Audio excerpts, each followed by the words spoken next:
Hi, I wanted to talk a little bit about yesterday's news, Sushant Singh's suicide. And um, again, it was really hard for me to um, digest that because it is suicide. And I'm not going to get into the details about why and all that.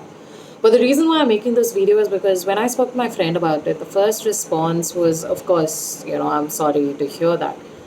But the next one was what kind of freaked me out.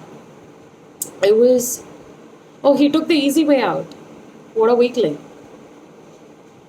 That fucking baffled me. And I think that is what led me to do this video today and, just talk to you about the mental health issue that leads a person to commit suicide. You know why someone commits suicide? Is because they're fucking hurting inside. They're hurting to the point where they do not know how to deal with that hurt. If it is a physical pain, something that is happening in your body, you know exactly what is happening because you can see it. You can see the hurt. But what about what happens on inside the mind of a person? The psychological ache or the psychological pain that they're going through, that is what leads them to take such a drastic step. Can you understand or fathom this one thing, that you as a human being, your brain was meant for survival? That's the only thing the brain knows how to do. Put it in any kinds of situation, it will adapt. It will not just adapt, it will ensure that it thrives in that environment. The reason why is because that's the only thing the brain knows how to do. It has survival instincts for the very reason. You go into a swimming pool, you start drowning because you don't know how to swim. The first thing that you start doing is flailing your hands and legs about, trying to just grasp for air so that you don't drown. This is what your brain does. And for somebody to be able to fight all those instincts and actually go through and successfully commit a suicide, that is, imagine the amount of pain that person has been in, that they had their brain shut down all of its natural instincts to survive in order for them to successfully complete that mission of suicide. Just take a moment and imagine that. Imagine the amount of hurt, anger, pain, sadness, loneliness, all of that guilt and soreness. It hurts the person so much so that the brain says, I cannot live. Can you imagine how bad that is? Now, one thing that I was thinking about is, I always assumed that everyone who commits suicide would be depressed, but it was only very recently that I came to know that that's not the case.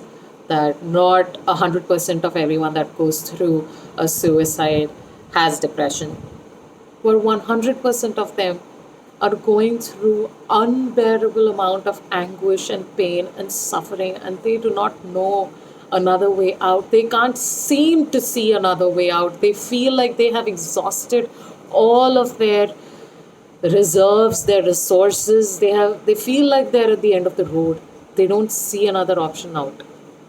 And that is why I wanted to talk about this, because I'm sure that a lot of you have got at least one friend who is depressed, or at least one friend who, in the passing might have said something that makes you wonder, maybe that person is suicidal. And I wanted to give you this sort of checklist to help you deal with that. First of all, educate yourself. Educate yourself enough to understand that depression doesn't always mean sadness. For somebody like me, my friends, the reason why it came as a shock to them that I'm someone who suffers from major depression is because they were not able to contemplate the fact that somebody who's always laughing, somebody who's always cracking jokes, somebody who's always uplifting someone else goes through this thing called depression. So maybe she's faking it. But depression doesn't always have to be sadness. It's anger, it's irritability. Sometimes the person is just, they look zoned out, they look, phased out, like they're not present in that moment. You can almost see as if they're going through the motions of life running on autopilot, and they're not really present or aware of what is happening. They might seem to have memory loss, and because they're not really present, so they don't really register whatever is happening with them. It's like the subconscious of their mind is just running for them. Most of the times when I'm depressed, I'm probably really very secluded, and it's not that I'm sad. More often than not, I'm not sad. I just feel empty. Like I feel like I feel numb, you know. And that's one way it manifests. And my anxiety and depression, both of them, end up being so serious that all my life I've had back pain, and I've had muscle pain, and I've had gastritis, to the point where now I have an ulcer, you know. So it's not in the mind, it's not something that um, people are doing to themselves because they're focusing on the wrong thoughts or something like that, you know. It's got a lot to do with hormonal things and chemical imbalances that happens in the brain. Serotonin is low, dopamine is low. There's a lot that you don't know about it. So firstly, don't judge, just educate yourself about it. And I've written down these things, the points that I wanted to give to you so that I don't miss out on anything. So pardon me for reading right now from this. So, yeah, when someone comes to you and tells you that they are depressed, firstly, I want you to understand that it is not that they are weak. Because if they were weak, they would have covered and they would have been hiding that feeling within themselves. It took a great amount of strength for them to rationalize inside their brain, saying that and playing all those dialogues that if I say this thing out, what will they think of me? Will they judge me? Will they do this to me? Will they do that to me? Will they talk like this about me? What will my peer peer group people think? So understand, they have thought about all of that, and then they finally gained whatever courage was left within them to come and reach out to you. So if you know someone who is depressed, understand it took a lot of strength for them to come and open up to you about that. So the number one thing that you can do is listen to them. And I don't mean, passively listening for the heck of listening. Don't do that. If you can't do that, send them away. But don't insult them by passively listening. I have one of my friends who, if I say that, I'm going through a tough time, the immediate response will be like, "Oh, Arisha, so what? Everyone else is going through a tough time." I mean, I know the intention is really pure, and I know that he talks out of love when he does. But minimizing or invalidating my feelings makes me feel even hurt, makes me feel even smaller because it invalidates, you know. So don't try to fix them. Don't try to give them advice when someone's reaching out to you with regards to depression, or when you're trying to confront someone who has ever spoken to you about having suicidal thoughts. Do not try to fix them. Do not try to give them advice. Don't try to minimize their experience, or don't try to compare their experience saying that, oh, you have it like this, Ari, somebody else I know has it worse. Or even like, I am having much more trouble with you. If I'm surviving, why can't you do? And never give tough love. That doesn't work. Oh, fuck, man up, man. Why the fuck are you crying and all? No. That's a big no. Don't ever do that. Listen to those people patiently, empathetically, and educate yourself more and more about depression, suicide, anxiety, and all of this, because that is going to help you a great deal to understand that the person is venting and not take things personally. And it's going to help you a great deal in understanding that, oh, this is the kind of boundaries that I can set for myself to keep my mental sanity intact. So educate yourself, listen to the person, help them find support. Therapy is cool, counseling is cool. Please do not think otherwise. Don't think that you are weak because you're going to someone who knows how to deal with your situation. You are not. The only reason you go to a doctor is because you know that you don't have the brains to take the right medicine for the sickness that is inflicting you. In the same way, a therapist is present to show you that what thoughts you are going through is, how to deal with the thoughts that you are going through, to show you that you're not alone, to show you that there is support, to show you that there is someone who can understand and who has experience in dealing with this stuff. So therapy is cool. Do not ever judge anyone who is going to therapy, and do not ever in any form try to minimize its role. Then,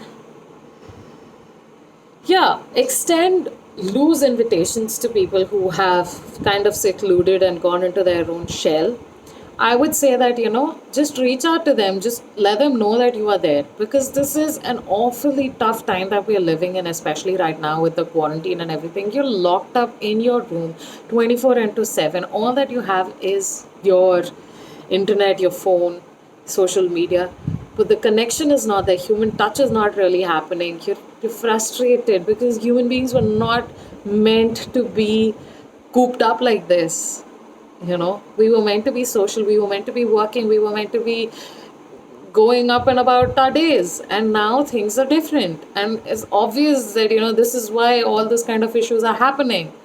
So just loosely reach out to people. Yeah, what do you have to lose in just sending a hi, I'm here for you? And when somebody tells, ask them how are you doing during this time, and when they actually tell you that they're not doing well, don't tell, oh shit, yeah, this is my problem as well.